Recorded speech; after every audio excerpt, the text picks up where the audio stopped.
one of the teams pushing the third place team from last season, Manchester United, who haven't been as busy in the transfer window as I think most people would have predicted, but have brought in Donny van de Beek, who I think will add a bit of squad depth that they were lacking last season. And speaking of Klopp earlier and the evolution of his team, David, I might start with you here. Like, Man United had seemed to be a very dangerous counter-attacking team, but didn't have much beyond that. But the additions of Fernandes, the return of Pogba, Van de Beek coming into the squad would probably let them, like, give them more strength to their bow almost, and let Man United be more of a threat in games that they were struggling against maybe lesser teams that sit in against them with a low block. United probably will be able to dominate those games a bit better. What do you think? Yeah, I was very encouraged with what I saw from United after the lockdown. I think, at the start of last season, United really struggled with any sort of injury they had because of the lack of depth. And, whenever Pogba and Rashford, Martial were missing at times, you had those awful games like the Newcastle game. They lost 1-0. And once after the lockdown, when you had Pogba back with the new signing Bruno Fernandes, who's made a massive difference, United played some quite good football, and Martial has really kicked on in the striker role. So there's a lot of encouragement there, but as the lockdown went on and a lot of games came after each other, United kind of started to look tired, and after playing the Europa League, you would worry, will there be an impact on that in the start of this season? The other thing is, in pre-season, they've had a bit of a nightmare with their captain Maguire being caught in the court case in Greece. Pogba tested positive for the virus.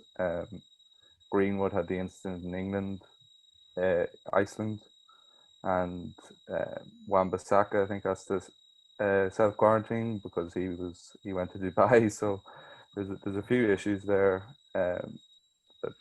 that they have to deal with, and this I think if they want to compete with Man City and Liverpool, they need to get in Sancho or someone of that level, and you would like to see a bit more progress on that transfer if it's going to happen.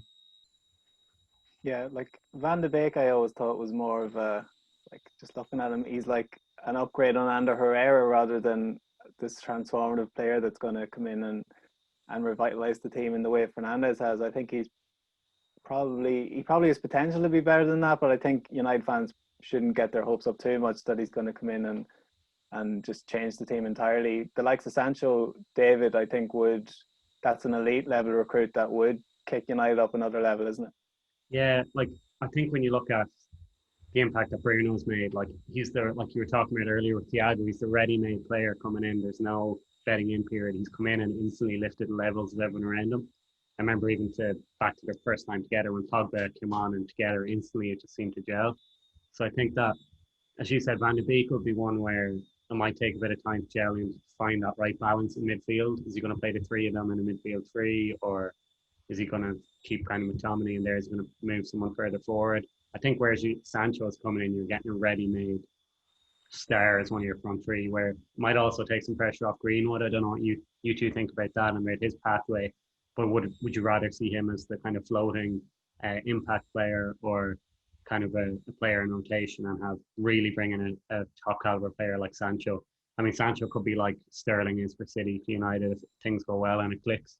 I think you look at like City and Liverpool, and the thing that really has them ahead of the chasing pack is the likes of having like a Salah, Mane, Sterling, or whether it's Mahrez was Sané for City previously, who's going to chip in and just. I think the issue has been with, say, Martial and Rashford, as talented as they are, they can be quite inconsistent at times, so they've off days. Whereas I think really to be one of those elite teams, you need one of your front three players, or wide players certainly, to come up with those big moments almost every week. So I think, someone like Sancho will really could help United kick on even further.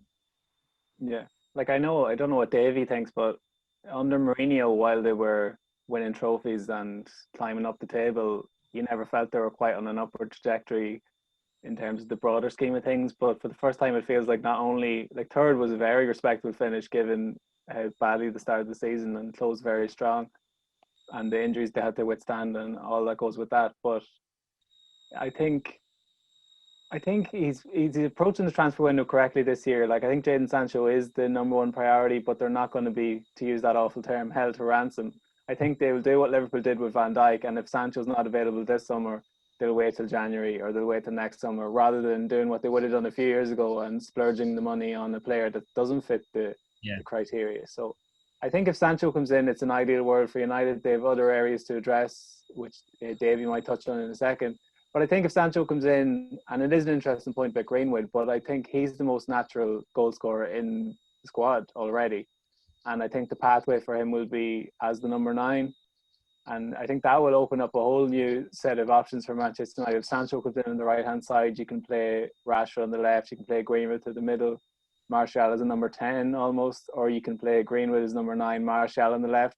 So it gives United a fluency that they haven't had in years, like an unpredictability in that front line, which would be one of the best front fours around if they can get them all clicking. I know it's probably not feasible to play those 4 together against the likes of Liverpool or Man City, but in those games, as I mentioned earlier, against teams that were sitting tight, like there's goals aplenty across this United squad now. And again, you couldn't have said that for a long time.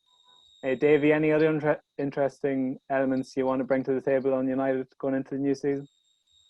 Well, they've been looking at left backs, it looks like, because I think Brandon Williams has potential for the future, but I don't think he's quite up to standard right now.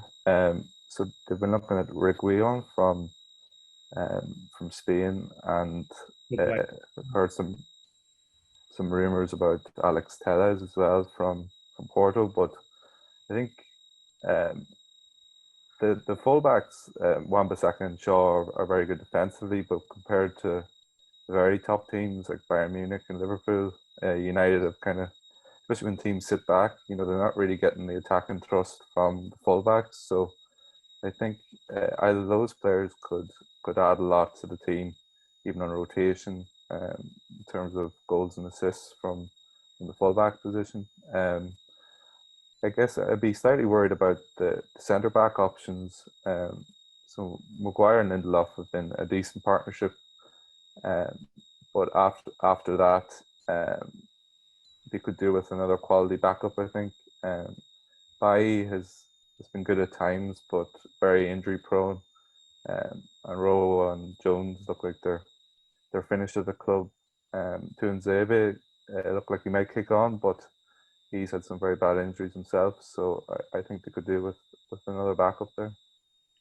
Yeah, I totally agree. It's funny, the stats will not back it up, but they've always looked shaky at the centre of that defence. But their improvement statistically in defence last season was marked, and they were one of the best defensive teams in Europe. And it's funny, the eye test wouldn't suggest that, because they always looked like they could be got at, especially there's something about Maguire and Lindelof, they're a bit too similar or something.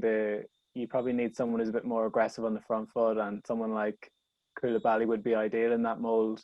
Again, though, if they are being linked with Upamecano for next summer, I think the suggestion is that United aren't going to just jump in and sign someone for the sake of signing someone. If he is going to be their long-term target, they're probably thinking we'll hold on till next summer and get him for a good price. So it will be interesting to see. The fullbacks is a good point that they're defensively solid, but maybe don't offer that much threat. But if they are going to start playing with Van de Beek, Fernandes, and Pogba, I think it probably is important to have that flat back 4 who are going to mind the house a little bit and let that front 6 almost attack. And that's probably this season anyway. That's probably what he's going to be looking at. The likes of Reguilon, like if he's available for 25 million euro, I think it's a shot to nothing. Like if he turns out to be a flop, you probably get that money back from him, because he's probably got his best years ahead of him. But for the first time in a long time, I think things bode well for Man United. A title challenge is probably a bit beyond them, but I think they'll at least match their position. Third has to be par again for United, and they'll be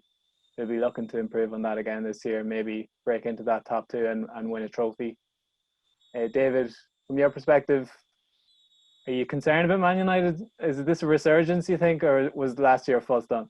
I think they're going in the right direction. I think last year it's such a funny season where I don't think they were great for a long part of the season. The way they finished the season was really impressive. But I think, as I mentioned earlier, like people forget how big the gap was and has been to the top two. I think we're United 33 points from memory off Liverpool. It's a lot to make up in one season, but I think if I was a United fan, I would be quite encouraged by, as you said, the strategy. They don't seem to be jumping into rash deals. If they're willing to wait a year on a player, like it's no harm. We saw, as you mentioned, Liverpool doing that. To fans' frustration, waiting on Van Dijk, waiting for other players to come up. I've seen it suggested with Thiago as well that they're quite relaxed. They might wait till January and sign him on a free next summer. One thing that we haven't really touched on, which seems ludicrous given like Man United's strength in the goalkeeping department over the last decade or whatever, but I think it's an interesting one from my perspective. The De Gea Henderson, I think it was the right move bringing him back and giving Henderson the long-term deal. But I think if you look at clubs who've had, it's just a question of Solskjaer. Does he keep the faith with De Gea, who's, in my opinion, been on a downward trajectory since probably the World Cup in 2018? It's a case of how long does he keep the faith with him? I think when teams start messing with, I mean, you saw it with Chelsea with the Kepa incident where he refused to come off the pitch. We saw him being dropped towards the end of last season.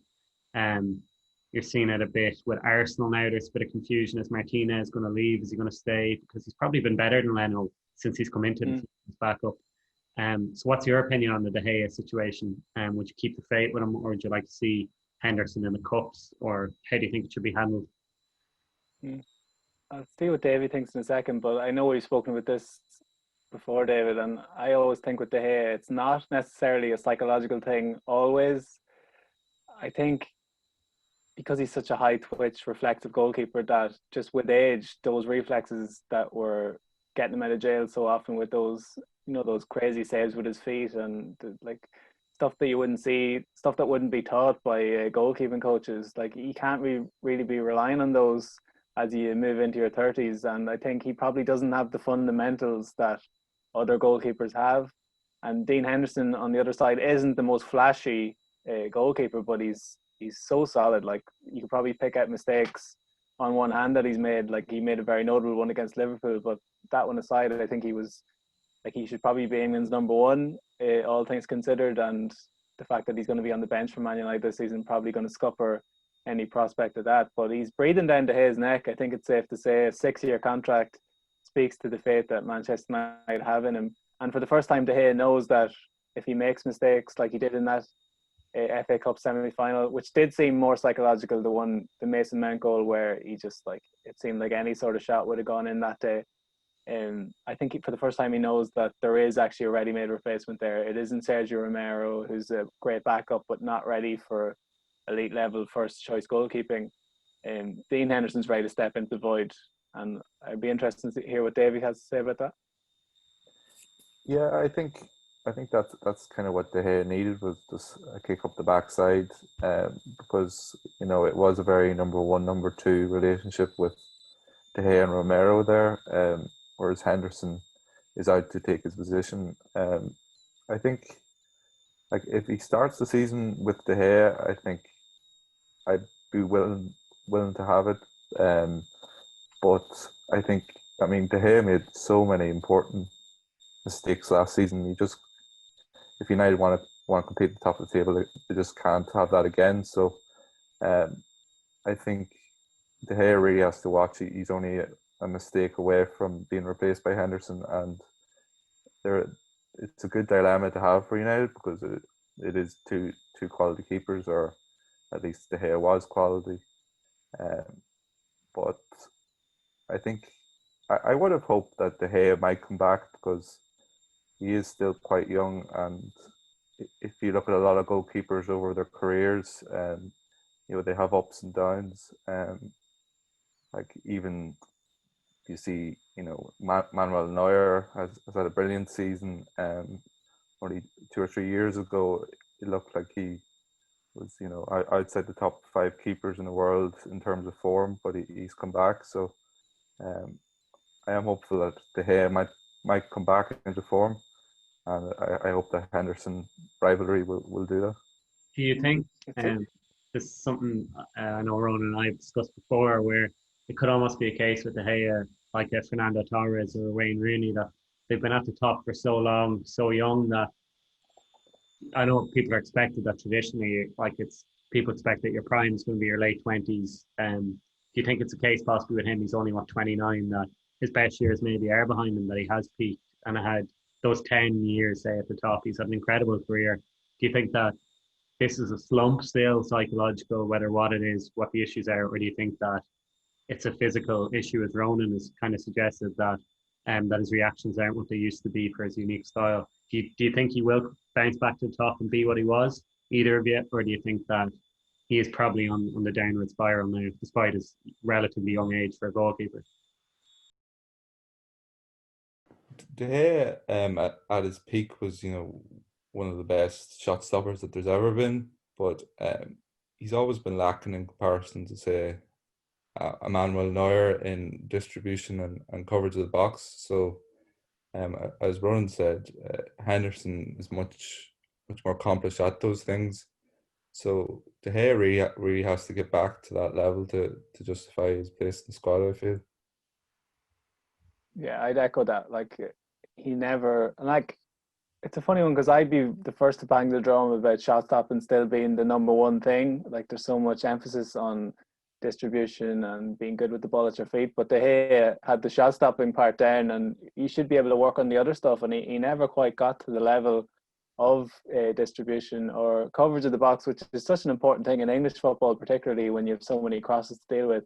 And he's a non-event when it comes to coming in and catching crosses. He just doesn't bother with it. So it brings a sort of, when you're not delivering on your world-class shot stopping and you're not bringing those other elements to the table, you can see why his teammates are sort of looking at him and thinking, it's time to step back up here. And I think it's probably more likely that he'll polish up on those other elements than it is he'll ever get back to the level of shot stopping he was at a few years ago, because that was just insane. And he must be thinking, how unlucky am I that I was having the best years of my life when United were in the doldrums, and now they look to be on the way back up and I might lose my place. So it's an unfortunate sliding doors moment for De Gea. But all things considered, I think United are relatively strong. I think they will improve on last season in terms of their points tally, and hopefully they'll get past the semi-final hurdle in at least one competition this year. But are we thinking third place for United again, or what's the general feeling between you two?